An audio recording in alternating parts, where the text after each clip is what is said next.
नमस्ते। Solid facts में आप सबका स्वागत। जैसा आप देख रहे हैं, हेमंत सर हमारे साथ मौजूद हैं। बहुत स्वागत है सर आपका। सर, प्रधानमंत्री जी ने एक बड़ा डिनर जो है अपने आवास पर दिया, जिसमें तमाम विपक्ष के वो सांसद नजर आए जिनको कभी प्रधानमंत्री और उनकी पूरी सेना पानी पी पी करके गाली देने का काम करती रही है। लगातार ऐसे सांसदों को निशाने पर लिया जाता रहा है, लेकिन पिछले कुछ समय से अचानक से ऐसे सांसदों से प्रधानमंत्री और भारतीय जनता पार्टी की मोहब्बत जाग गई है। शायद यही वजह थी कि उनको डेलीगेशन में, जब पाकिस्तान का सच जो है दुनिया के सामने लाना था, तो डेलीगेशन में उनको प्रमुखता से जगह दी गई। शशि थरूर हो, चाहे मनीष तिवारी हो, या गुलाम नबी आजाद, तमाम सारे लोग। हालांकि गुलाम नबी आजाद को लेकर तो पहले से ही बहुत सारी शंकाएं हैं। सर, सवाल मेरा ये है कि मोदी जी जिस तरीके से डिनर में उन तमाम सांसदों से बात करते दिख रहे थे, बड़े उत्साहित दिख रहे थे, क्या ये जिस जो कांग्रेस मुक्त भारत बनाने की बात थी, उसमें जब सफलता नहीं मिली, तो अब कांग्रेस को और विपक्ष को तोड़ने के लिए एक नई रणनीति पर काम हो रहा है? डेलीगेशन भी उसी रणनीति का हिस्सा है? राम प्रकाश जी नमस्कार, आपको, सारे दर्शक साथियों को भी। देखिए, जब से ये डेलीगेशन भेजने की बात आई थी, तब से लेकर के अब तक लगातार हम इन सारी विषयों पर चर्चा करते आए हैं कि किसको भेजा जा रहा है, क्यों भेजा जा रहा है। पहले तो किरण रिजिजू जी ने राहुल गांधी को और खड़गे साहब को फोन क्यों किया, नेता विपक्ष लोकसभा और राज्यसभा को, कि आप अपने नाम नॉमिनेट कीजिए सांसदों के। और जब उन्होंने नाम नॉमिनेट कर दिए, आनंद शर्मा हो, गौरव गोगोई हो, सैयद नासिर हुसैन हो, अमरिंदर सिंह राजा वड़िंग हो, ये नाम उन्होंने नॉमिनेट किए। इन्होंने किसको भेजा? जान पूछ के शशि थरूर को भेजा, मनीष तिवारी को भेजा, आनंद शर्मा को भेजा। आनंद शर्मा का नाम हालांकि उधर से था, लेकिन वो एक ही नाम था। उधर से अमर सिंह को भेजा और सलमान खुर्शीद को भेजा, कांग्रेस के खाते से अगर आप बात करेंगे तो सवाल ये कि जब पहले तो आप लीडर से नाम क्यों मांगते हो, और जब नाम उन्होंने दे दिए तो फिर उसके अलावा किसी को और क्यों भेजते हो? और अगर आपको भेजना ही था तो फिर नाम मांगने की जरूरत नहीं थी। तो बेसिकली कहीं ना कहीं ये सारी चीजें पाकिस्तान को कम औकात दिखाने की बात थी। कांग्रेस को और कांग्रेस की फॉल्ट लाइंस को उसका यूज करते हुए कांग्रेस के ऊपर ज्यादा हमलावर होने की और उसके फॉल्ट लाइंस को ज्यादा कुरेदने की, जिसको आप बात करते हैं ना, वो सारी की सारी एक सोच उसके पीछे थी। और जैसे ही डेलीगेशन गए बाहर, इनके कारस्तानियां देखिएगा। पब्लिक ब्रॉडकास्टर पर राहुल गांधी और खड़गे साहब, पब्लिक ब्रॉडकास्टर में दूरदर्शन की बात, उस पर लगातार क्या चल रहा था कि राहुल और अपना क्या नाम है खड़गे साहब को देशद्रोही के तौर पर, पाकिस्तान प्रस्त के तौर पर दिखाया गया पब्लिक ब्रॉडकास्टर पर। बाकी तो जो बंदी मीडिया है मोदी का, वो तो सारा दिखाता ही है, लेकिन पब्लिक ब्रॉडकास्टर पर भी इस बार दिखाया गया। दूसरी जो सबसे इंपॉर्टेंट बात थी, कांग्रेस के खड़गे और राहुल गांधी, वो तो दोनों देशद्रोही। राहुल के चेहरे पर, जब ये सारा डेलीगेशन विदेशों में घूम रहा था, 33 देशों में 7 डेलीगेशन, राहुल के चेहरे पर आपने मुनीर का चेहरा देखा होगा, आधा चेहरा मुनीर का, आधा राहुल गांधी का। तो ये इस तरह की एकजुटता दिखा रहे थे देश के अंदर। और दूसरा, जो देश के अंदर जितने भी रोड शो किए, रैली की, उसमें सबके ऊपर जिस तरह से कांग्रेस पर हमलावर थे। एक कदम उससे भी आगे चले गए। आईटी सेल तो जो काम करती है, ट्रॉल सेना जो काम करती है, वो करती रहे, कोई खास बात नहीं। सबसे इंपॉर्टेंट चीज क्या की कि जो इस निशिकांत दुबे नाम का व्यक्ति, जो खुद एक डेलीगेशन में शामिल था, वो विदेश में रहते हुए ट्वीट कर करके बिना सिर पैर की बातें, चाहे वो इंदिरा जी के बारे में हो, चाहे नेहरू के बारे में हो, चाहे राजीव गांधी के बारे में, वो उस ऑल पार्टी डेलीगेशन में होते हुए भी ऐतिहासिक तथ्यों को तोड़ मरोड़ कर जिस तरीके से प्रोपेगेंडा कर रहा था, तो उससे पीछे बिल्कुल साफ बात है कि निशान, इशारा पाकिस्तान का, नाम पाकिस्तान का एक्सपोज करने का था।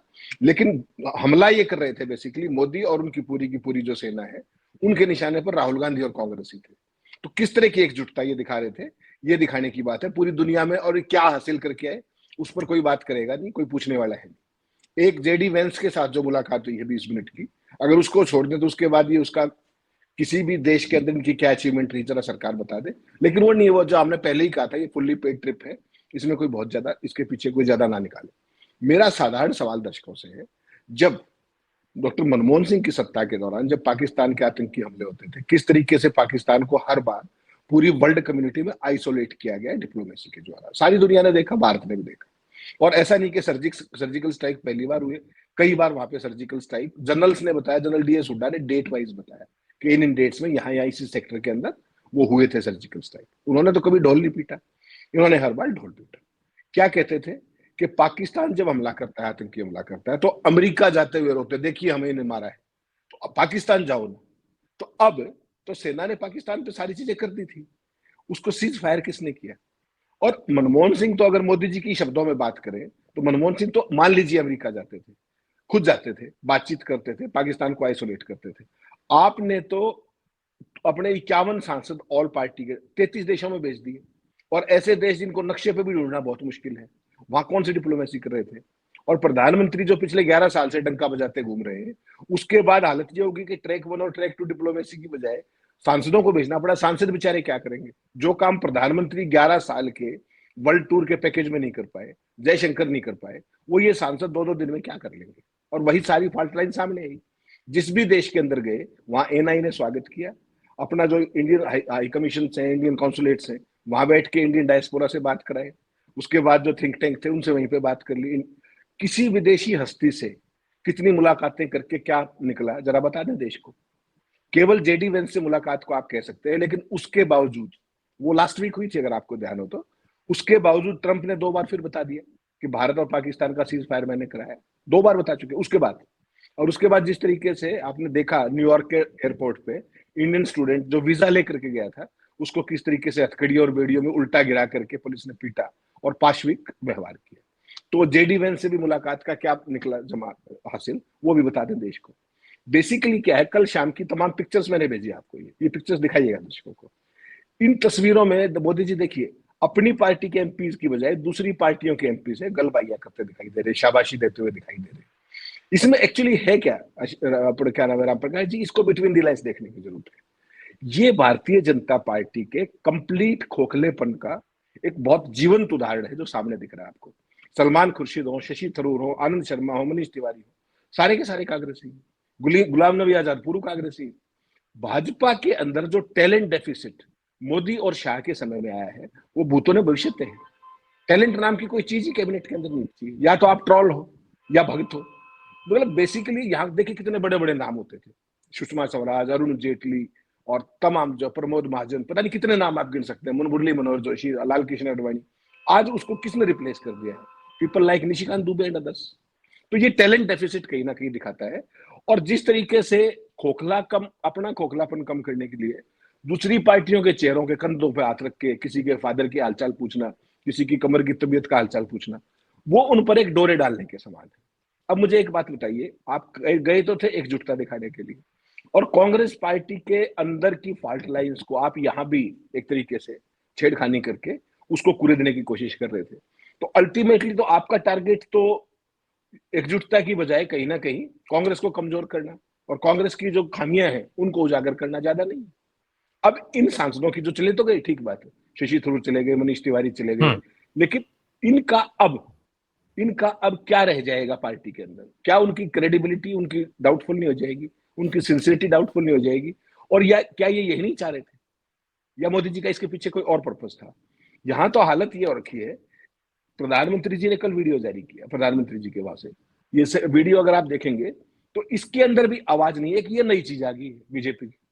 आपने देखा होगा जो पहलगांव के जो बेचारे शहीद थे, जो लोग मारे गए नरसंहार में, उनके समय आपको ध्यान होगा अमित शाह जी गए थे कश्मीर, उनके लोगों से मिले, परिजनों ने तमाम तरह की शिकायतबाजी की, जो भी अपने सुझाव दिए, जो भी मांग रखी, सारे के सारे आवाज उड़ा दी गई।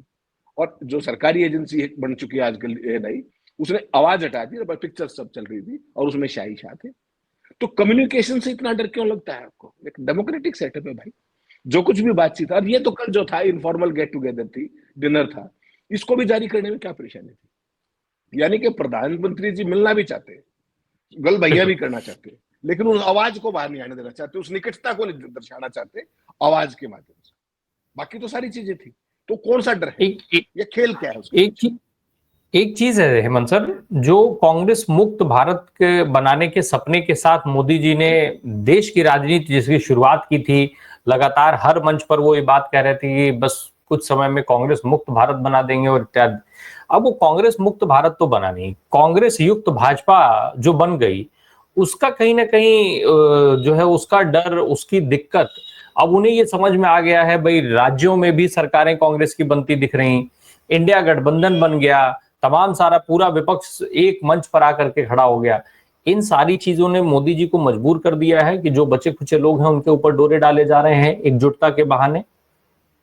नहीं राम प्रकाश जी, जब आपके पास अपना कुछ नहीं होता ना, आपके पास जब, जैसा मैंने कहा, टैलेंट नहीं है, कोई प्रतिभा नहीं है, किस तरीके के एक्सपोजर के लोग नहीं, आपको कौन लोग चाहिए? आपको केवल और केवल यस मैन चाहिए। किसी राज्य के मुख्यमंत्री का नाम आपने, जो बढ़ाए हैं इन्होंने दोनों ने आने के बाद, किसी का नाम पहले आपने सुना था कभी? कभी वो अपनी अपनी स्टेट्स के लीडर रहे, अपनी कम्युनिटी के लीडर रहे? नो। वो केवल और केवल इसलिए मुख्यमंत्री हैं कि वो मोदी और शाह की चॉइस है, और वो बेसिकली यूजलेस, वर्थलेस, होपलेस और रूथलेस लोग हैं, जिनकी कहीं कोई बुनियाद नहीं है। दिल्ली के रिमोट के जितने फंक्शन है, उस सारों से वहां का काम इनडायरेक्टली चलाया जाता है। तो उस तरह का जब स्टफ आप क्रिएट करोगे, तो सेंटर में जब दिखाने की बारी आई, तो अगर इनके पास, आपको क्या लगता है, अगर टैलेंटेड वो होते हैं एमपीज, तो ये all party meeting, all party delegation भेजते कभी भी? मुस्लिम एमपी इनके पास नहीं, और उस तरीके के अलग अलग एक्सपोजर के। अब शशि थरूर के मुकाबले का भाजपा में कौन है, बता दीजिए। जयशंकर और मोदी ने जिस तरीके से मिलकर भारत के अंदर डिप्लोमेसी का जो डिजास्टर करके दिखाया है, ऐसा तो 78 साल में कभी नहीं हुआ। और अभी भी मान नहीं रहे, अभी भी लगे हुए। कल एक तरफ प्रधानमंत्री इनसे मिल रहे थे, वो फ्रांस के अखबार को एक इंटरव्यू दे रहे थे वहां पे, और वहां यूरोप में ही थे कल भी। वहां क्या कहते हैं, जाके यूरोप में खड़े होकर के फ्रांस के अखबार को इंटरव्यू दे रहे हैं, और वो कह रहे हैं कि भारत रूस के साथ दोस्ती बनाए रखेगा। तो रशिया की तो सबसे बड़ी दिक्कत आज की तारीख में, अपने यूरोप की तो सारी दिक्कत रशिया से आज की तारीख में। हमारी रशिया से दोस्ती है, सदा रहेगी, इसमें कोई शक नहीं है। लेकिन क्या वो प्लेटफॉर्म वहां ये बात कहने का था? जान पूछ करके इस तरह की चीजें, रायता फैलाने की जो कोशिश है, वो जयशंकर, उनको पता ही नहीं वो क्या बोल रहे, कहाँ खड़े होकर। उस चीज को अवॉइड भी कर सकते थे, कैरियर डिप्लोमेट। तो बेसिकली एक बात बड़ी साफ दिखती है, जो आपने एक बहुत अच्छा शब्द यूज किया, कि कांग्रेस मुक्त करने चले थे, कांग्रेस युक्त भाजपा बना ली। उसके अलावा, अच्छा, अकेले ही कांग्रेस का जिक्र मत कीजिए।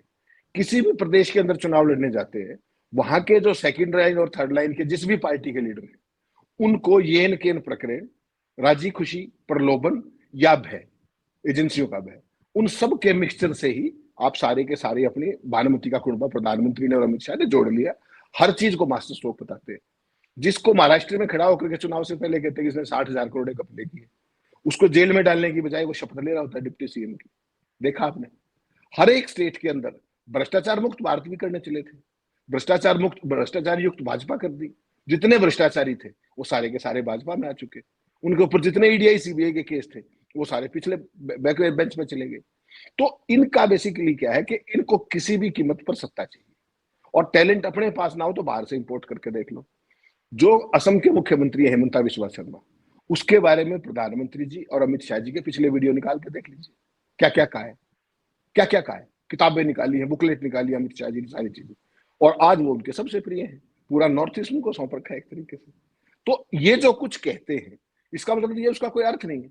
इनको तो कोई वैचारिक विचारधारा, किसी चीज से कोई नहीं, मतलब नहीं है, केवल सत्ता तो चाहिए किसी भी कीमत। हेमंत सर ये माना जाए, हेमंत सर ये माना जाए कि किसी भी दल का नेता हो, किसी भी क्षेत्र का, किसी भी प्रदेश का नेता हो, अगर वो भारतीय जनता पार्टी के क्राइटेरिया पूरे करता है, विचारधारा की मैं बात नहीं कर रहा हूँ, विचारधारा को, भाई हेमंता बिस्वा शर्मा मोदी जी को लेकर के और अमित शाह को लेकर के बहुत कुछ कह चुके हैं। कपिल मिश्रा ने क्या कुछ नहीं कहा, वो सारे लोग हैं भाजपा के अंदर ना।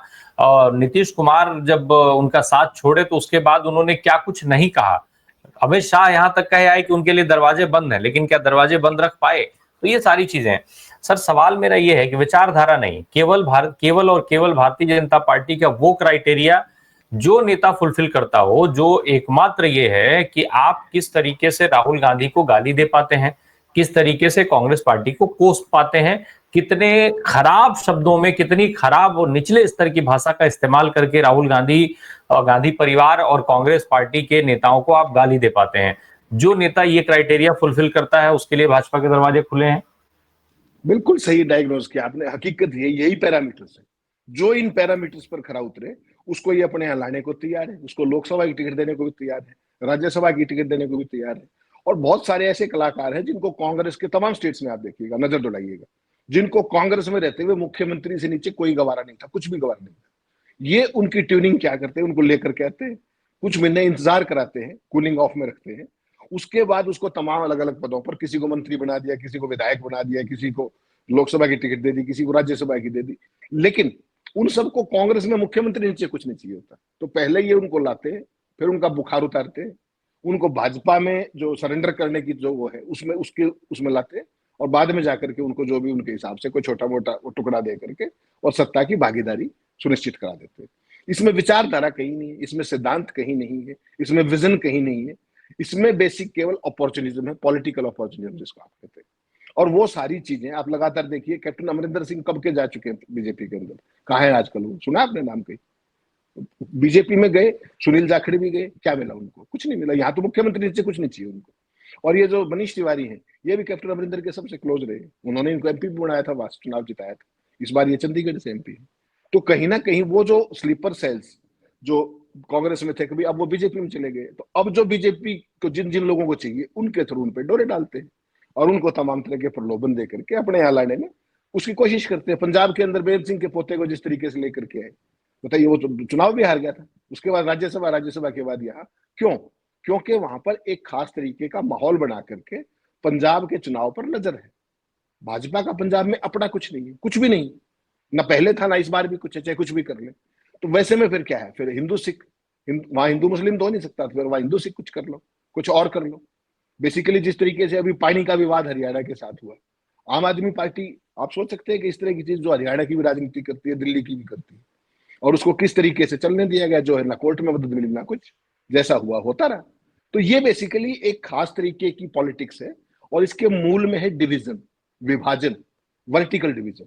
उसके तहत हर स्टेट के अंदर नई नई स्ट्रेटेजी बनाई जाती है और पूरी राजनीति किसी के कल्याण की नहीं है। राम प्रकाश जी माफ कीजिए, पूरी सियासत भाजपा की फला बनाम फला है।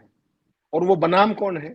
हर एक स्टेट के अंदर जो मुख्य धारा की जाती है उसको टारगेट पे रख के, बाकी जो जातियों का जो ये होता है कि उनके खिलाफ एक खास तरह का माहौल, उसको लाभ उठा करके और आगे बढ़ने का। किसी स्टेट के अंदर जो भी भाजपा जीतती है, आपने कहीं विजय जुलूस देखे? पिछले कुछ चुनावों के बाद विजय जुलूस भी बंद हो गए, क्यों? क्योंकि हर चुनाव के बाद जब विजय जुलूस तो हर स्टेट में होते ही थे, क्यों नहीं हो पा रहे? वो जीत किस तरीके की है? वो किस तरह की मैनिपुलेशन है? वो डेटा मैनिपुलेशन है या क्या मैनिपुलेशन? भाजपा अब ने उस आर्ट को चैंपियन कर लिया है। एक और मेरा सवाल है सर कि अब जो स्थिति है, जैसे प्रधानमंत्री जी मान लीजिए डोरे डाल रहे हैं, सरकार डोरे डाल रही है, भाजपा डोरे डाल रही है, विपक्ष के उन सांसदों से या उन बड़े नेताओं को लेकर के वो डोरे डाले जा रहे हैं जिनसे, जो अभी फिलहाल जिस परिस्थिति में है कांग्रेस के अंदर, वो कभी कोई कह देता है कि हम उपेक्षित हैं, कोई कह देता है हम बोलने नहीं दे रहे हैं, ये इत्यादि जो भी थोड़ी सी नाराजगी प्रकट करता है उनको ये ऑफर दे देते हैं। ये ऑफर जो कांग्रेस के जो बड़े नेता हैं, तमाम सारे नेता जो भाजपा में जा चुके हैं, उनका हश्र देखने के बाद भी क्या ये नेता भाजपा के इस डोरे डालने से प्रभावित हो पाएंगे, भाजपा में जाएंगे? चाहे वो शशि थरूर हो, चाहे मनीष तिवारी हो, वहां जाकर के ज्योतिरादित्य सिंधिया हाथ बांध करके खड़े होते हैं। ये आजादी तो कांग्रेस। जी राम प्रकाश जी, आपने तो ग्वालियर को भी देखा, उस पूरे एरिया को देखा, सीनियर आदमी आप, जिस ज्योतिरादित्य सिंधिया के सामने पूरे के पूरे ग्वालियर का राज कराने के सामने पूरा मध्य प्रदेश जो एक तरीके से दंडवत होता था, आपने देखा था वो पिक्चर एक ऐतिहासिक, जब अमित शाह खाना खा रहे थे वो उसके पीछे हाथ बांधे खड़े हुए थे, मोदी के सर, सामने खड़े हो तो भी ठीक ग्वालियर है। को छोड़ दिया है सर, आपको बीच में इंटरप्ट कर रहा हूं, ग्वालियर को छोड़ दीजिए, जो नेता कांग्रेस के सबसे बड़े नेताओं के साथ खड़ा होता हो, सबसे युवा होने के बाद भी वो अहमियत रखने वाला आदमी वहां पर हाथ बांध करके खड़ा होता है। नहीं तो उसमें आप समझिए ना, उसके पीछे एक मानसिकता है राम प्रकाश जी, और वो मानसिकता क्या है? वो धरातल की सच्चाई है। आज की तारीख में अगर आप व्यवहार की बात करेंगे तो एक बात तो बड़ी स्पष्ट है ना, मोदी रहे, मोदी जाए, कुछ भी करें, 2029 से पहले भाजपा तो नहीं जा रही कम से कम, ये तो लगभग स्पष्ट था ही, इसमें तो कोई कंफ्यूजन नहीं। ये लोग जो इतनी डेस्पिरेशन इनके अंदर है वो क्यों है? क्योंकि इनकी पूरी की पूरी राजनीति विचारों की, सिद्धांत की नहीं है। इनकी राजनीति मौका परस्ती की राजनीति है और सत्ता की राजनीति। आप ये बताइए, आज की तो इसको, उनको क्या नाम है, ज्योतिरादित्य सिंधिया जब गए, उनको सिविल एविएशन मिनिस्टर बनाया गया था। आज सिविल एविएशन मिनिस्टर के पास क्या है? ना तो एयर इंडिया, ना इंडियन एयरलाइंस, ना एयरपोर्ट, कोई भी तो उनके पास नहीं है। सारा का सारा तो आउटसोर्स करके दूसरों को दे दिया। तो सिविल एविएशन मिनिस्टर करेगा क्या? जहाज आपके पास नहीं, हवाई अड्डे आपके पास नहीं, लेकिन वो खुश थे। बेसिकली क्या है कि सत्ता के बिना कुछ लोग नहीं रह सकते, उनको सत्ता में हिस्सेदारी चाहिए ही चाहिए। ये जो मानसिकता है कांग्रेस के अंदर, तमाम ऐसे परजीवी है, तमाम ऐसे स्लीपर सेल्स है जो वहां रह करके भी लगातार बीजेपी के ना केवल संपर्क में रहते हैं, बीजेपी की जासूसी भी करते हैं पार्टी के अंदर बैठ करके। और राहुल गांधी को पता भी है उनका, लेकिन तमाम कारणों के चलते, तमाम घोषणाओं के बावजूद भी हकीकत यह है कि राहुल गांधी उनका इलाज नहीं कर पा रहे अपने स्लीपर सेल्स का। तमाम ऐसी स्टेट्स के अंदर सबको पता है किसके स्टेट में किसने हरवाया, क्या कर लिया राहुल गांधी ने, केवल जाके भाषण देके आ जाते हैं। यही काम राजीव जी की प्रॉब्लम थी कि वो सब जगह बताते थे अच्छी बातें, सारी बात, सिद्धांतों की बात, विचारों की बात, लेकिन जब स्लीपर सेल की बारी आती कि इनके खिलाफ कार्रवाई करो तो वो शांत रह जाते थे। क्यों?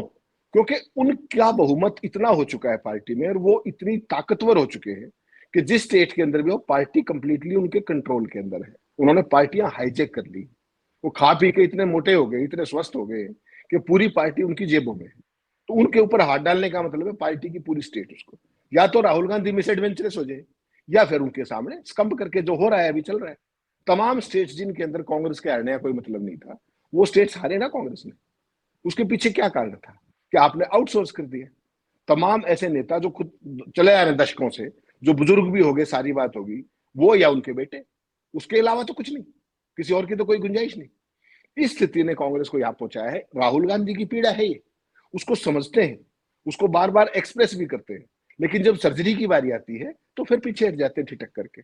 तो इसका मतलब समझ लीजिए कि ये लोग क्षेत्र राज्यों के अंदर इतने ताकतवर हो गए कि पार्टी हाईकमान को भी आंख दिखाने में सक्षम है। कारण संसाधन उनके पास है, अगर है तो, और उसके पास संगठन को उन्होंने जेब में रख लिया है। टिकट बांटेंगे तो वो बांटेंगे, मुख्यमंत्री बनेंगे तो वो बनेंगे, वो नहीं बनेंगे तो उनका बेटा बनेगा, वो आज बेटा नहीं बनेगा तो फिर बीजेपी बेशक बन जाओ, कांग्रेस में कोई और नहीं बनेगा। तो राहुल गांधी को तो इस फॉल्ट लाइन पे काम करना पड़ेगा कि इन लोगों को टिकट भी कैसे मिल जाती है। ये जब कांग्रेस आती है तो फिर यही अपॉर्चुनिस्ट लोग आगे आ जाते हैं, और जो आम काडर है, जो पार्टी का कमिटेड काडर है, जो वर्कर है, वो तो कहीं भी नहीं है आज की तारीख में। तो राहुल गांधी जब बातें करते हैं उनकी, तो बहुत ज्यादा शाबाशी मिलती है, तालियां मिलती है, लेकिन जब सर्जरी की बारी आती है तो फिर वहीं का वहीं भाग के वही तीन बात। कांग्रेस की प्रॉब्लम असली ये है, और ये प्रॉब्लम कांग्रेस में ऐसा नहीं है। जब भाजपा सत्ता से बाहर थी उस समय बीजेपी के भी तमाम लोग आया करते, लेकिन उनको वो स्थान नहीं मिला करता था। उनको अपने हिसाब से ही चीजें होती थी, एक आध को अगर आप छोड़, एक आध हमेशा होती है। लेकिन यहां तो अब हालत ये होगी कि बीजेपी के पास टैलेंट नाम की कोई चीज ही नहीं बची। कितने बड़े बड़े कद के आदमी होते थे, जसवंत सिंह, मुरली मनोहर जोशी, यशवंत सिन्हा, कितने बड़े बड़े नाम थे। आज निशिकांत दुबे को लेकर के घूम रहे हो आप, आपके पास कुछ है ही नहीं। जो विदेश में बैठ के ऑल पार्टी डेलीगेशन में गया हुआ है और वहां बैठकर भी दिन रात कांग्रेस को कोस रहा है, तो ये कौन सी एकजुटता है भाई? ये किस तरह की चीज है? उनके एमपीज को आप विदेशों में भेज रहे हो भारत के ब्रांड एम्बेसडर बना के, उनके नेता के चेहरे पे क्या नाम है, पाकिस्तानी आर्मी मुनीर का फोटो लगा के दिखा रहे हो आप। कांग्रेस पार्टी का जो सबसे वेवर्द नेता है खड़गे, जिनकी क्रेडेंशियल्स अनडाउटेड है, उनके खिलाफ आप दूरदर्शन पे क्या चला रहे हो?